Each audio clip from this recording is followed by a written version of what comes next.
유정필 상임 고문의 국민 캠프 합류를 시작으로 더 큰 국민의힘을 만들어갈 것으로 기대합니다.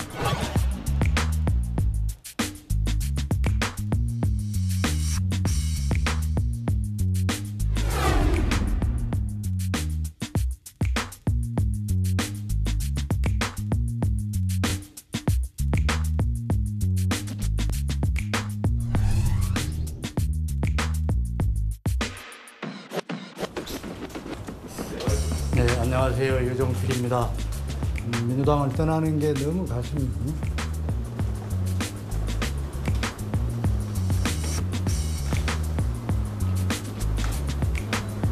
가슴이 아픈데,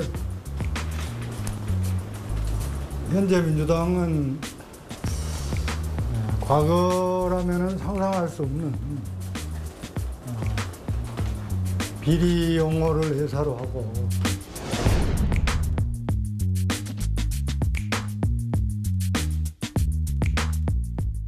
예, 시청자 여러분, 예전에는 뭐 정치 철새라는 말이 있었죠. 야당에서 여당으로 당적으로 옮기는 일이 비일비재했는데 국민들이 단호하게 비판하면서 이 당적을 쉽게 옮기는 일은 없습니다. 그런데 이분은 말이죠. 저도 정치 현장 취재하면서 그냥 제 가슴속에는 이분은 그냥 민주당 사람이다라는 생각이 강했습니다. 그런데 최근에 민주당을 떠나서 국민의힘에 입당한 윤석열 전 검찰총장 캠프에 합류했다는 뉴스가 들어오면서 왜 이런 결심을 했는지 저도 궁금했습니다. 그리고 정치권에 관심 있는 많은 분들이 궁금해하실 것 같아서 주영일의 뉴스브리핑에서 모셨습니다. 유정필 전 관악구청장 나오셨습니다. 어서 오십시오. 네, 안녕하세요. 오랜만에 뵙습니다. 예. 지난해 4월 총선 때도 민주당 공천을 받기 위해서 정태호 의원인가요? 민주당에서 경쟁하셨었죠? 예.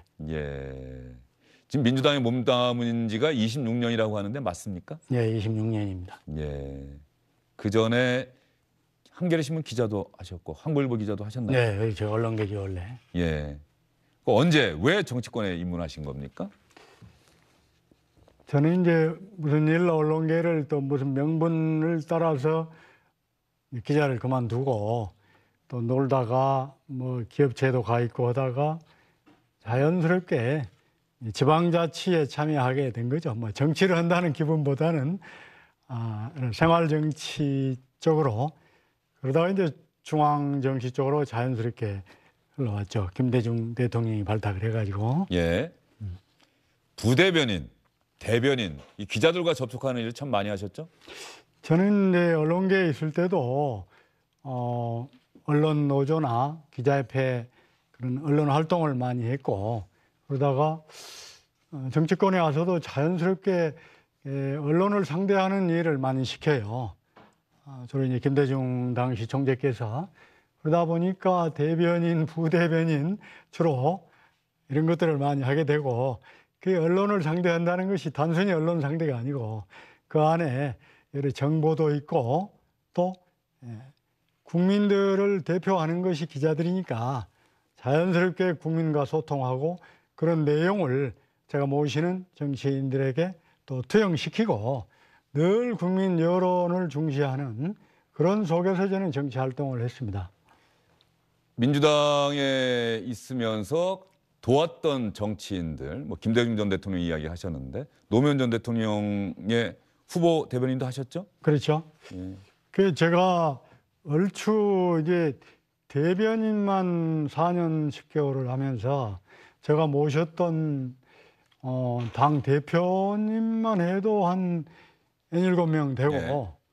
또 제가 원내 1당부터 2, 3, 4, 5당의 대변인을 했는데 제가 그런 당을 찾아다닌 게 아니고 예. 저는 가만히 있는데 국회의원들이 다 몰려오면은 뭐 155석 1당 예. 또 다 나갔을 때는 5명의 원내 5당 그런 대변인도 하고, 그래서 제 개인 이력이 한국 정치사의 한 단면이 되는 참 씁쓸하다고 할까 그런 것을 가지고 있죠. 예.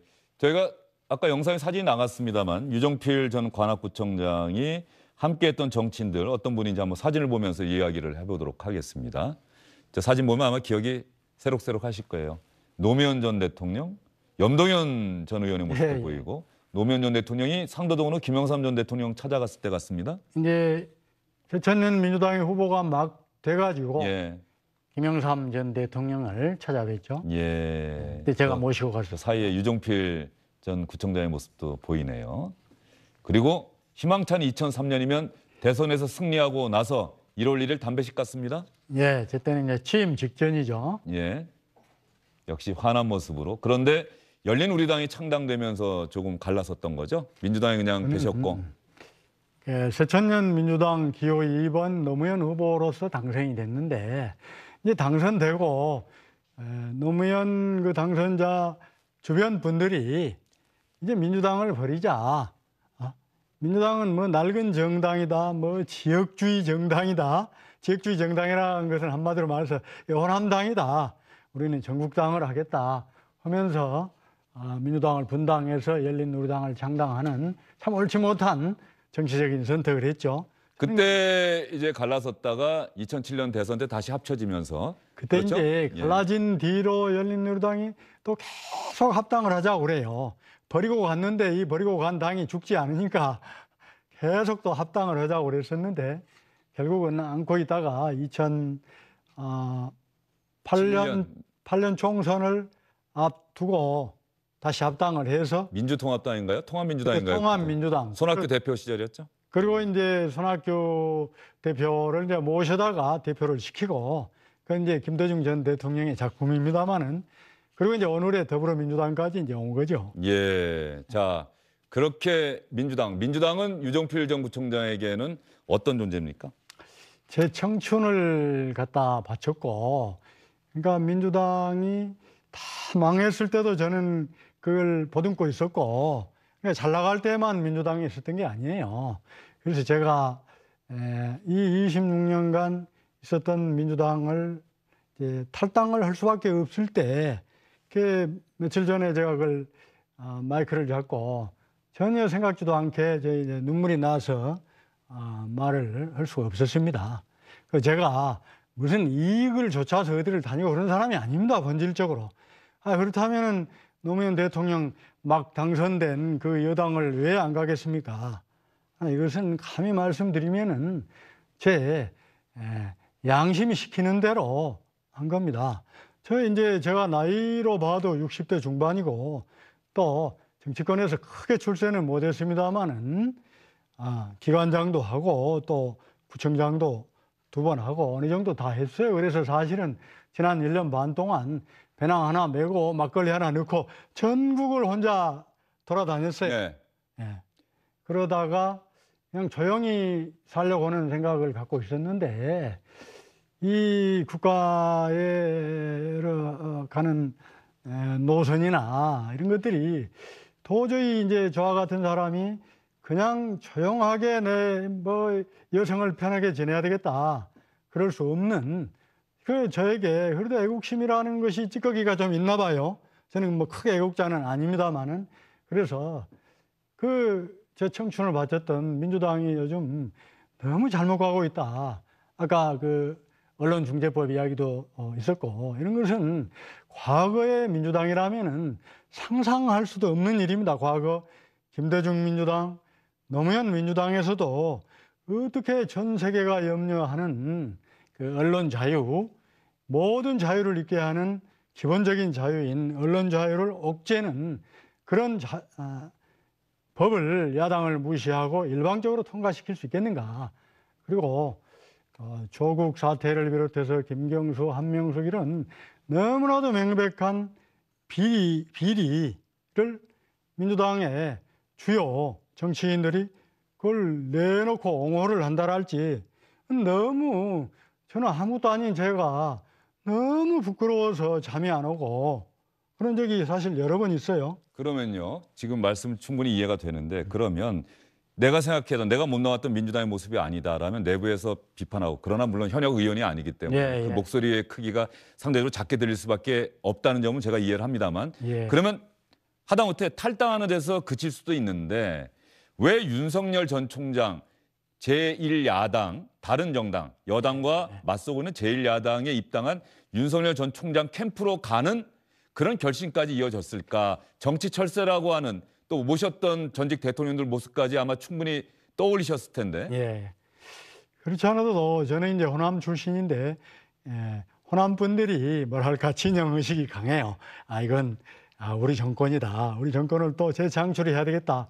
하는데 왜 이종필이는 저 반대쪽으로 가느냐. 네.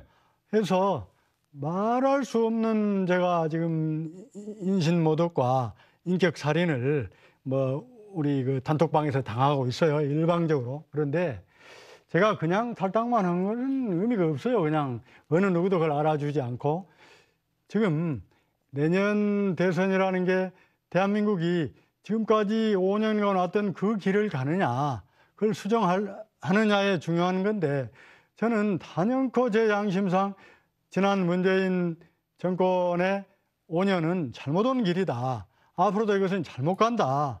이게 국가의 운명을 크게 잘못하면 그르칠 수도 있다라는 저는 그 시국 인식을 가지고 있어요. 그리고 모든 이 도덕적인 기준도 파탄에 이르고 예를 들면은 조국 사태로 얼마나 시끄럽습니까? 일례로 제가 2019년에 저는 민주당의 공천을 받으려고 하는 입장이지만 제가 종편에 1년 동안 패널로 나가면서 조국에 대한 제가 비판을 어느 야당 정치인보다도 더 강하게 했습니다. 그래서 저는 공천을 내가 못 받아도 좋다. 그러나 내 양심에 어긋나는 말은 할 수 없다. 그런 취지로 어떻게 그런 비리를 옹호할 수가 있습니까? 예, 그러면 왜 윤석열이냐 이거죠. 아, 여당에서도 하다못해 새로운 이제 미래 권력인 이낙연 전 대표도 있고 정세균 전 대표도 있고 다 잘 알고 계시는데 여당에 훌륭하신 분들도 많습니다만은 여당의 유력 대권 후보가 한 두 분 계시는데 두 분 다 계속 비리 옹호하고 또 애교안보나 이런 것에 있어서 좌표 설정이 문재인 대통령 이상으로 저는 잘못 가고 있고 이미 그것은 공개적으로 다 나와 있습니다. 그래서 저는 문재인 정권의 재창출은 상당히 큰 문제를 야기한다. 그런 생각을 갖고 있고 그러면 왜 윤석열이냐 할 때 윤석열 전 검찰총장은 이 문재인 정권에 대해서 홀로 외로이 용감하게 싸워서 어쨌든 반문재인의 상징성을 띠고 있어요. 저분이 아직 부족한 것도 많이 있습니다만은 그 투박하고 정의감 있고 그 용기는 저는 높이 평가합니다. 그래서 이 정권을 교체해서 뭔가 새로운 대한민국의 노선을 정립하는 데 있어서는 현실적으로 그래도 윤석열 아닌가. 물론 다른 또 여러분들도 계십니다만은 그리고 또 이제 저하고는 또 저분과 저 사이에는 저는 개인적으로는 몰라요. 그런데 그 사이에 또 가까운 분들이 그동안에 여러 차례 다리도 놓고 해서 결국은 제가 뭐 저분들한테 뭐 설득을 당한 거죠. 그리고 저의 시국관에 대해서는 제가 방송에서 여당 대표로 나가서도 여러 차례 했기 때문에 잘 알아요. 제 시국관에 대해서. 그건 진정성이 있는 거죠. 제가 어디 술자리에서 한 소리가 아니고 공개적으로 했기 때문에. 그래서 저는 제 나름으로는 제 양심이 시키는 바에 따라서 한다. 그리고 이게 또 그러면은 윤석열의 대통령의 가능성이 많다고 보느냐. 또 이런 질문을 저한테 하신 분들이 있어요. 제가 만해서 한 것이 아니에요. 지금 그것을 뭐 숫자로 표시할 수는 없습니다만은 많다고 볼 수는 없죠. 여당이 얼마나 강합니까? 그러나 또 저 윤석열이라는 재료를 잘 절차탕마 본인이 노력하고 주변에서 잘 만들었을 때 또 정권 교체 여론도 어느 때보다 높기 때문에 가능성은 있지 않는가. 그리고 가능성이 얼마가 됐든지 간에 제가 그 가능성을 조금이라도 높여야 되겠다. 그런 차원입니다. 윤석열 전 총장이 뭐라고 직접 설득을 하던가요? 짧게 얘기해 주실래요? 우선은 중도의 사람들이 중요하잖아요. 좌우가 아닌 중간의 사람들 그런 분들의 여론을 나에게 좀 잘 전달해달라. 그런 이야기를 처음에 하고 그리고 국민 통합이 너무 중요한데 지금 이 정권에서 국민 통합을 다 헤쳐놨다. 그렇기 때문에 특히 그저께 김대중 대통령의 12주기 때도 가서 그 말씀을 하더라고요. 김대중 대통령이 IMF 그 위기를 극복하는 데 있어서 국민 통합을 가장 중시했기 때문에 금 모으기도 하고 IMF 극복하고 우리나라가 IT 산업 발전으로 갈 수 있었다. 지금도 마찬가지다. 지금 코로나 이 국난을 극복하는데 국민 통합이 가장 중요하고 그걸 바탕으로 해서 코로나도 극복하고 지금 얼마나 민생이 예, 알겠습니다.